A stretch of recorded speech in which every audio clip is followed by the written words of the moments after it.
Retirement. It's a joyful time, but it's also a little complex and involved. You know, 40% of people underestimate how much they need for retirement, and 1 in 3 people say they struggle emotionally to transition to their retirement period. All right, lots to chop up about. Let's get to it.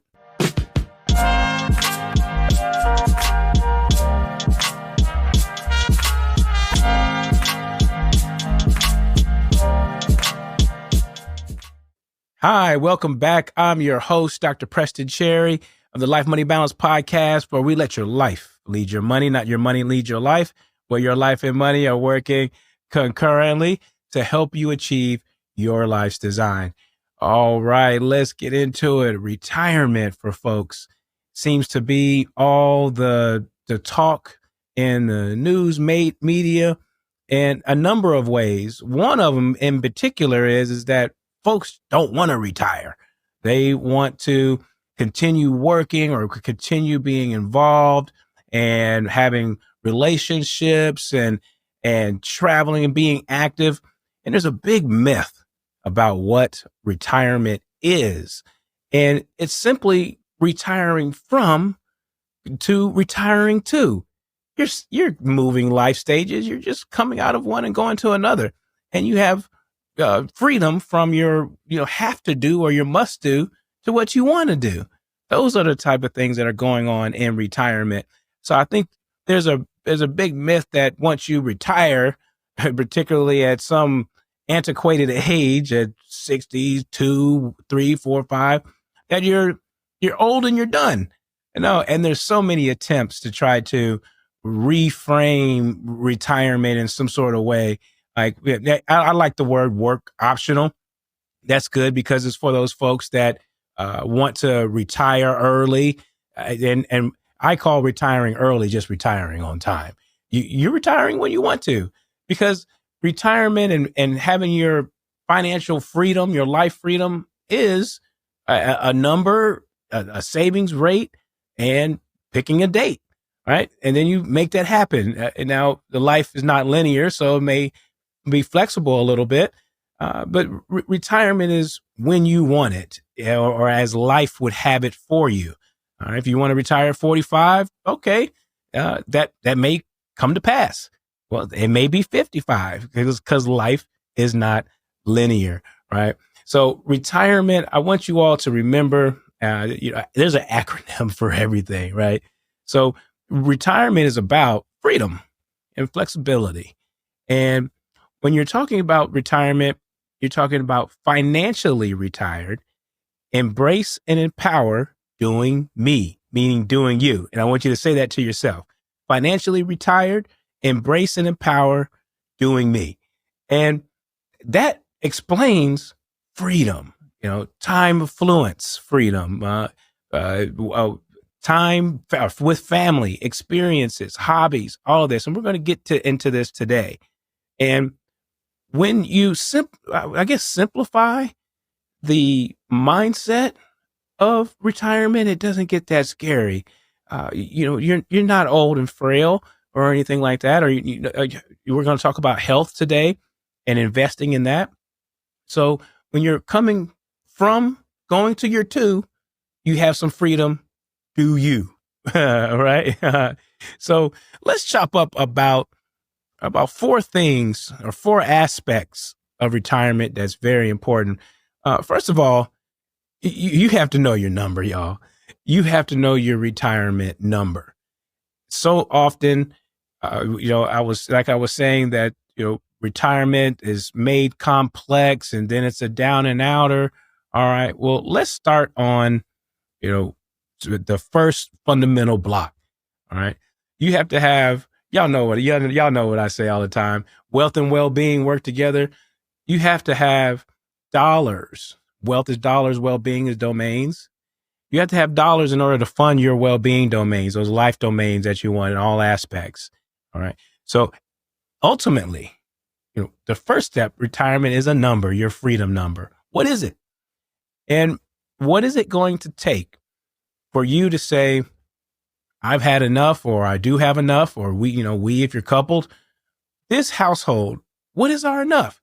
It's either what is our enough? I've had enough of this shit. Or that's all we got. We got that. That's our enough. And you deal with one of those three and you get to it. Now you have to find a way in order to fund that retirement number.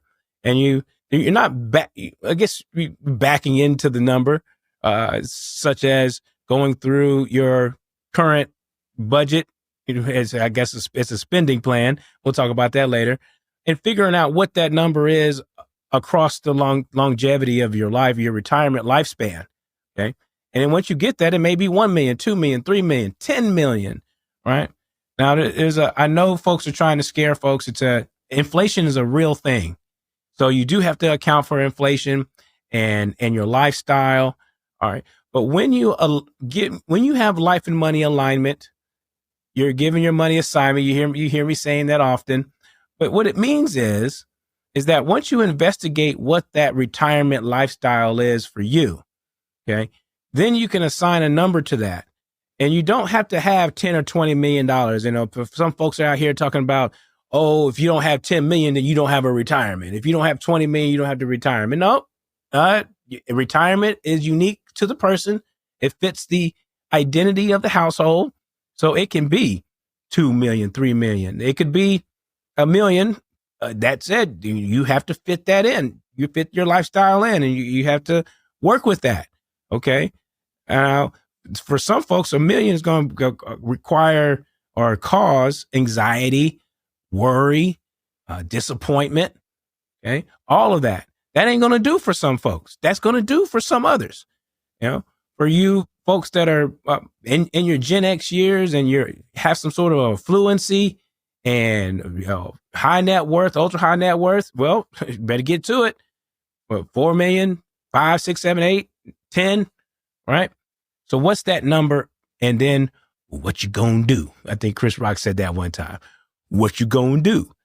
All right. In order to adjust what you're doing now in order to fund what you want to do later. And as you also hear me say a lot, you don't have to pick which one that you want to flourish in, meaning your now and your later. Okay. So many people say, well, it's either or. Not the case.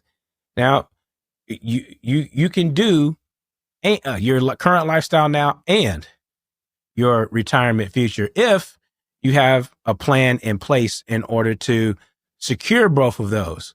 And if you have no plan and you're like, well, I wonder if I can make it, that doesn't feel very good, right? And so a back of an envelope number for retirement is 10 to 12 times your current salary. Okay. So it's your highest salary, because your highest salary or your highest income. Let me say that, because we're talking about business owners or business professionals. So your income, that your highest income is purchasing the lifestyle that you're satisfied with. Now, you may take a haircut a little bit because there's certain expenses that go away. But that said, more than likely, you're still going to spend and purchase the lifestyle that you're comfortable with. So start with that full number. Okay. So if you're making $200,000 a year, then that's 2 million. All right. 500, that's 5 million. Okay. So on and so forth. And and you have to say, that's pretty realistic, because now you're going to spend, particularly for quote unquote early retirees, or the earlier you retire, the more years you have to fund. Okay. So when you say 4, 5, 8, 10, 15 million, all right, you're funding your entire retirement life and the way that you value and you're comfortable with, and also passing on legacy for those that are getting to those way high numbers, right? So it's important to start with you can start with a rule of thumb. That's the rule of thumb in macro. That said, when you start micro line item your lifestyle as you're currently living it, you said, you know what? That's important to me. That's important to us. These are the line items that we want to fund, that we want to feel, we want to live. All right. Then that number becomes more in tune to your identity. your household identity and how you want to live. Now, how you can go about, I guess testing is the word, or seeing if you're on the right track, is something that we do for our clients here at Concurrent Wealth Management, which is, Monte Carlo simulations. It's a software technique, and you can get it. You can get it a number of places. But what it does, and there's some back and forth on whether it's called probability of success on going down or going down a path to help you fund your number. Is it 100% successful? Is it 75% successful? Or where are we? And it could be 20. But people get probability of success kind of jaded a little bit. Let me explain why. All right. Probability of success, if you have 4 or 5 goals, okay, and you say, okay, this is my current income. We have our freedom number. We want to fund our goals in this way. We may want to, in the near term, we have some lifestyle goals we want to do. We want to help our adult children. A whole episode about that, right? To check it out, or whatever the goal may be. Maybe a new car, maybe travel. The list is long. Charitable giving, a whole list. So here are those values and lifestyle that you want to live now, and also during retirement. What does that look like? And then you set out on trying to fund accomplishing those goals. Now, with Monte Carlo, if you don't fulfill or accomplish one of those goals in the sample iterations, okay, it takes your probability of success down. So it'll jump from, say, 88% to, say, 75. Okay. And then if you miss another one, and it's going to jump it down to, 45. And people say, oh, wow, I'm off track. Okay. But what Monte Carlo does is says it runs iterations on saying, okay, this is the bucket of money that you have, and all the market situations that we may have. Say that you retire and you hit what you call a bear market. So that's negative sequence of return risk, meaning you just hit some bad luck and the markets are doing bad right out of the gate in your retirement. And then the markets hopefully come back. But having that immediate hit in your portfolio during retirement, that affects a lot of people. All right. So, but it also runs iterations on positive sequence of return risk, meaning when you retire, the market's doing well right out of the gate.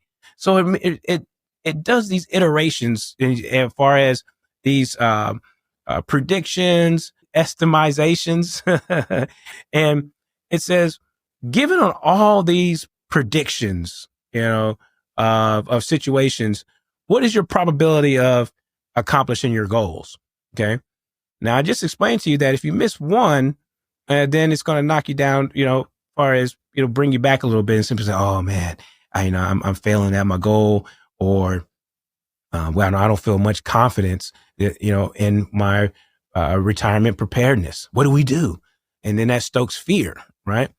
And so what Monte Carlo does is just gives you a roadmap. It says, are we on a path or a trajectory to say that we're on a path to accomplish our near and long-term goals?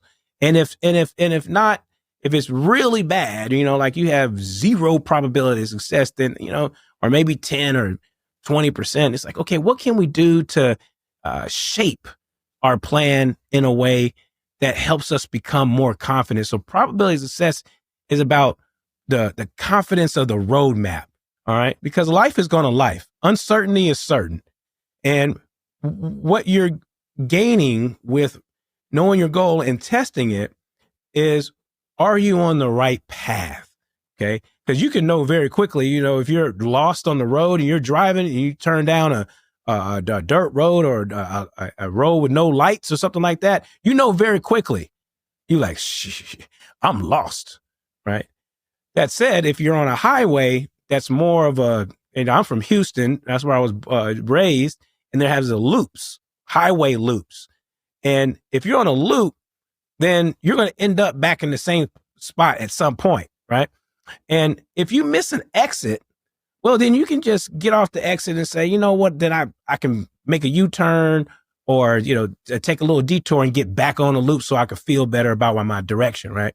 And that's what confidence is. It's like, oh, okay, well, the dirt road and the no light road, that's we don't want to be on that. All right, so that doesn't feel very good at all. It's scary, ain't it?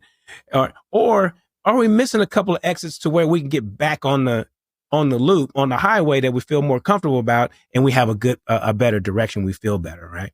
So it's just testing those goals and amongst this, the millions of situations and running it through the computer, right? All right, so you just want more peace of mind.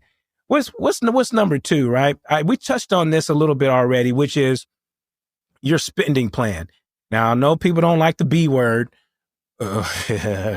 budget. Okay, they don't like budget, but flip it around, spending plan. And even a budget allows you, some people say it's very restrictive. It's not. Once it provides clarity. Okay. It provides confidence and clarity of what you can do, not what you can't do. Because without doing a budget, then you surely don't know what you're doing. And that don't feel good at all, because you don't know where money's going. You don't know how much you have left or how much you can work with. My dad likes to say, hey, how much are we working with? Right? You don't know that. So none of that feels good. Okay. Now, going toward a spending plan, it makes you have a top-down approach, which is, okay, what's my freedom number from step one that we just talked about? What is that number? How much do we need to peel off top to help fund that number? It could be 10, 15, 20, 30% of gross income that comes into your household in order to fund whatever goal that you have. And I know folks, particularly Gen X, they feel behind a little bit. So knowing your number is very important, because the savings rate, which is the percentage amount of your income that you save towards your long-term goals, the back of the envelope says it may be 15%. Well, if you're behind to your number the way you define it, well, you may have to increase that to 25, perhaps even 30, right?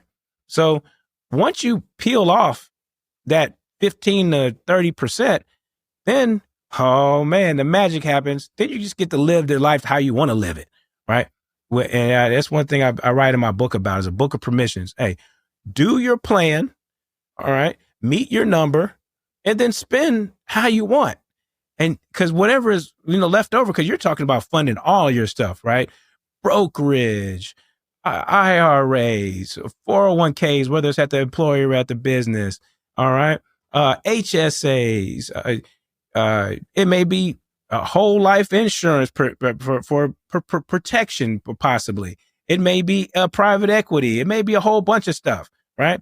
But once you set it and forget it, right? Invest in that, and your path, then you're like, oh, okay, I got this much left to do. Well, let's do our household and live nicely. Okay. Live in abundance, live in prosperity, live in confidence. Okay. Because now that's how I'm talking about taking care of both your current self and your future self without sacrificing another. You do not have to starve one stage of your life in order to feed another. That's called malnutrition. And listen, you don't last very long without no food and water, y'all. All right. So feed yourself. Okay. And take care of your plan. Okay. Also too, and we touched about this too, when you're talking about your value system, that's going to have a dollar amount. Okay. So you're going to use your wealth in order to fund your well-being units that you value most, but you have to do that work first, right? That's that. And that goes back to that lifestyle point. All right. Let's pivot a little bit from the dollars to the dollars and cents to the dollars and sensibilities. This is the emotional aspect, the EI, the emotional intelligence that you must possess in order to help you transition joyfully into retirement. And these areas require really investigating what your retirement is going to look like. You have to boldly think about what it is that you want to do. What are those hobbies? What are those aspirations? What are those part-time career gigs that you may want to work on your own time? What about family? You're spending time with your adult children, with grandchildren. What about your elderly parents? Okay, geographically. What about your relationships with friends? Okay, all of these attributes of keeping a holistic uh, being, a holistic self. This is what most folks struggle with, either pre-retirement, at retirement, or during retirement. It holds a lot of people back. And that's why it's imperative, in order to do EI work, emotional intelligence work, 2 to 3 years before you reach your retirement date. All right. So you won't be, scared or have anxiety, or a lot of it, right? You're trying to reduce it, and mitigate it. You may not get rid of it, but at least it won't just be shocking and upon you, where it seems like it's choking you a little bit, and it's taking away from your overall well-being, because retiring from, retiring to is supposed to be joyful, right? You've earned it. And having that freedom, right? Financially retired, and empower and embrace doing me, which is doing you. That should be, oh man, you chunking the deuce, right? The piece. You like, I'm out of this thing. And then you're going into where you want to go. And if you have done some pre-work, it's kind of like doing some stretching beforehand, before you exercise. It reduces the time. It reduces the chance, particularly folks. Y'all know your Gen X, y'all, hamstrings, ankles, and all this other stuff, right?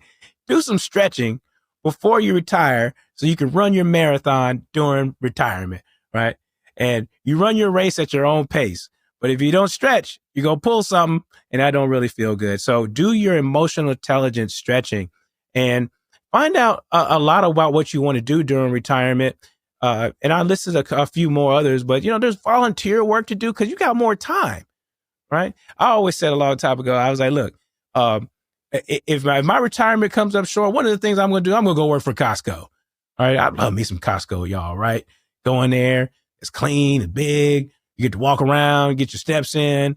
People are nice in there most of the time, right? So, hey, if I need to be a Costco greeter, so be it. But here's the thing. I don't want to need to be a Costco greeter. I want to go up in there and just chill, right?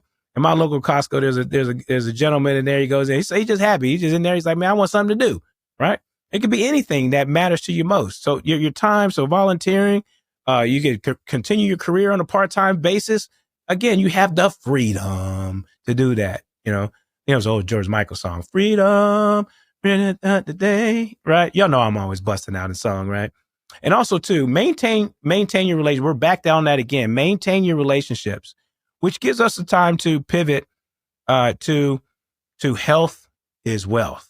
I know that's a common thing. What do they call it? Cliche, but it's so true, y'all. Listen, in your 60s, even 70s, all right, and you can even be early 80s. You don't have to let your age reflect, how you feel emotionally, spiritually, or even physically. Yes, we age. And you're going to. Age is, time is undefeated. But the quality of that time is something that you can pre-prepare for. Now, I know there's just ailments and sicknesses that may just come upon us because it's hereditary, and just life is going to life. That's understandable, and sometimes unfortunate. And I know I have some family members that are going through some health stuff that they just simply can't control. So there's no shame or judgment if health is not all in good order. All right. Those are things that people have to deal with, and that's a struggle. However, for those that health aspects that we can maintain, help to improve and all that, grip that with all your might. Okay. I'm about to be 46, and I'm changing what I have to do, daily, because, our son is 7 months old, and when he's 20, I'll be 65, Lord willing. So we have to start, if I want to be strong and healthy and active with the young man, then, I have to start embracing that. And so same too with you all. You have your spouses, you have your children, your grandchildren, great grandchildren. All right. And you want to have mental and physical faculties in order in order to enjoy that aspect of retirement. And here's the thing: when you're talking about health, it can be expensive too. So that's why you want to prepay with preparedness for your health, because health can cost, and studies show, about $300,000 during the time of retirement. $300,000, right? And we're not even talking about long-term care, which is the last 3 years commonly of your life period, where you're trying to have some dignity care, long-term care support and services. And a lot of the long-term care is about family giving that care. And it takes a toll, y'all. It takes a toll. Okay. And we'll do a whole nother show on long-term care because it's so important. We did one earlier. We're going to do another one. So long-term care, your Medicare at 65, how are you going to pay for it? How are you going to take care of yourself? Okay. Use these HSAs, health savings accounts, now while you're fund them with all get out. All right. You get triple advantage. No tax in, no tax in the middle, and no tax out if you use it for medical expenses. Now, when you get into retirement at age 65, you can start using that HSA for non-medical situations, but you have to pay a little tax on the distribution. That said, it's okay to use your HSA while you're funding it because it's a health savings account. Use it now if you have to. However, if you get some healthy years now, then you'll have an account balance a little later, right? So that's one way that you can maximize dollars for your health care in retirement. Also, just building that additional slush fund in your accounts in order to account for the out-of-pocket expenses that are happening. And medical is the top inflationary price index in your household. Next, and there's a whole bunch of them, but education, and right now auto insurance is going off through the roof. My goodness, that's a whole nother show too. All right. But the fact of the matter is, medical care in the US is going to continue to increase unless they do something about it. And that's why folks some folks are retiring out of the country. They're going other places in the world because this line item is so expensive. Okay. So folks are just leaving the country to use more of their dollars on the quality of life. All right. So staying healthy, get out there and walk, y'all. I have some knees right now that are not participating with me. They're doing all right. I could do a couple of squat thrusts and all that and walk some stairs and all that, but they a little painful, little thing. But that means get moving, y'all. All right. Cause you're going to wish that you had to invest in that wealth because it's costly. All right, y'all. Listen, review your plans, start a retirement plan checklist. Retirement is holistic. It's both financially and emotionally involved. And it's nothing to take lightly. It's something to be joyful about, but you have to prepare or there's going to be pain points. And you want to avoid those pain points by planning to be prosperous, both emotionally and financially for retirement. All right. That's what I got for you. If you like what you seen, heard, and feel, please like and subscribe to the show. Until next time, we will chop soon. Cheers.